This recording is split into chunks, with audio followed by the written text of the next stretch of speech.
안녕하세요, 이평가사입니다. 오늘은 며칠 전에 진행했던 네이버 엑스포트 감정평가 상담 사례를 소개해 드리겠습니다. 상담 부동산은 서울시 용산구 보강동 한남 4구역 재개발 구역 내 단독주택입니다. 토지와 건물을 함께 지분으로 증여할 예정이고, 목적은 증여세 신고를 위한 적정 시가평가, 즉 절세가 핵심입니다. 부동산 금액이 상당히 커서 세금 규모도 크다 보니 고민이 많으셨던 분이셨습니다. 크게 세 가지를 여쭤보셨는데요. 첫째, 탁상 감정을 여러 군데 받았는데 금액 차이가 최대 30억 원이나 난다는 것. 둘째, 최근 통보된 종전자산 평가 금액을 그대로 증여세 신고에 쓸 수 있는지 여부. 셋째, 사후 문제없는 선에서 가장 낮은 적정 감정 평가 금액이 얼마인지입니다. 탁상 감정 금액 30억 원의 차이.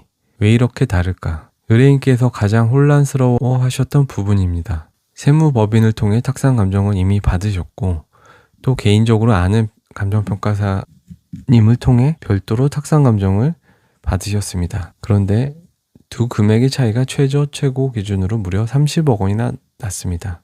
이게 가능한 일일까요? 네, 충분히 가능합니다. 탁상 감정은 정식 감정평가가 아닙니다. 어떤 거래 사례를 선택하느냐, 재개발 구역 특수성을 얼마나 반영하느냐, 담당자의 경험이 어느 정도냐에 따라 금액이 크게 달라질 수 있습니다. 특히 재개발 구역 내 단독주택은 일반 주택과 조금 다르게 봐야 합니다. 거래 사례도 제한적이고 재개발 프리미엄이 반영되어 있어 자료 해석에 전문성이 필요합니다. 30억 차이가 난다는 것 자체가 탁상 감정 단계에서 가격 자료를 얼마나 면밀하게 들여다봤느냐의 차이라고 볼 수 있습니다. 또 한 가지 중요한 질문을 하셨는데요. 최근에 종전자산 평가 금액이 개별 통보됐는데 이 금액으로 증여세를 신고해도 되지 않을까요? 결론부터 말씀드리겠습니다. 종전자산 평가 금액으로 신고하면 안 됩니다. 종전자산 평가 금액은 재개발 조합이 조합원 권리가액 산정을 위해 평가한 금액입니다. 의뢰인과 평가 목적 자체가 다릅니다. 세법상 증여세 신고에서 인정되는 시가는 증여일 전후 일정 기간 내에 거래된 실거래가이거나 감정평가법인 두 곳 이상의 감정평가 금액이어야 합니다. 그런데 종전자산평가 금액은 이 기준들을 충족하지 못합니다. 기준 시점도 다를 수 있고 목적도 다른 감정평가 금액을 그대로 증여세 신고에 활용하면 이후 세무 문제로 이어질 수 있습니다. 그렇다면 적정 감정평가 금액 수준은 얼마나 될까? 종전자산 평가 금액 대비 어떻게 달라질까? 의뢰인께서 원하시는 건 무조건 낮은 금액이 아닙니다. 세율이 워낙 높다 보니 가능한 낮았으면 하시지만 나중에 세무조사나 문제가 생기는 건 절대 원치 않으신다고 하셨습니다. 이 경우 지켜야 할 원칙이 있습니다. 첫 번째, 증여 감정평가 금액이 종전자산평가 금액보다 낮아지면 안 됩니다. 이미 공개된 평가 금액보다 낮은 시가를 인정받기 어렵고 오히려 역으로 문제가 될 수 있습니다. 두 번째, 지나치게 낮은 금액은 세무조사 타깃이 될 수 있습니다. 절세 의도가 너무 노골적이면 역효과가 나는 거죠.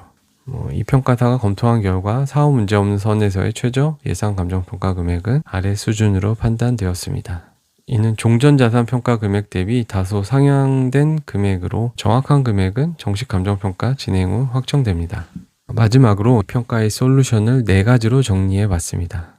첫째, 종전자산 평가 금액으로 증여세를 신고하면 사후에 문제가 될 가능성이 높습니다. 세법상 시가로 인정받기 어려운 금액입니다.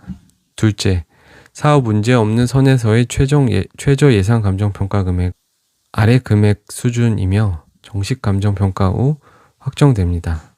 셋째, 증여 감정평가 금액이 종전자산 평가 금액보다 낮아지면 역시 문제가 될 수 있습니다. 종전자산 평가 금액보다 낮게 이야기한 감정평가 법인이 있었다면 그 부분은 꼭 재검토하셔야 합니다.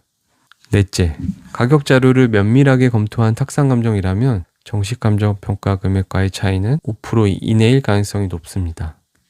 탁상 감정 단계에서 제대로 된 검토가 이루어졌다면 정식 감정평가에서는 크게 달라지지 않는다는 의미입니다. 오늘 준비한 영상은 여기까지입니다. 오늘 내용이 재개발 구역 내 부동산 증여를 고민하시는 분들께 도움이 되셨으면 합니다. 구독과 좋아요는 큰 힘이 됩니다. 감사합니다.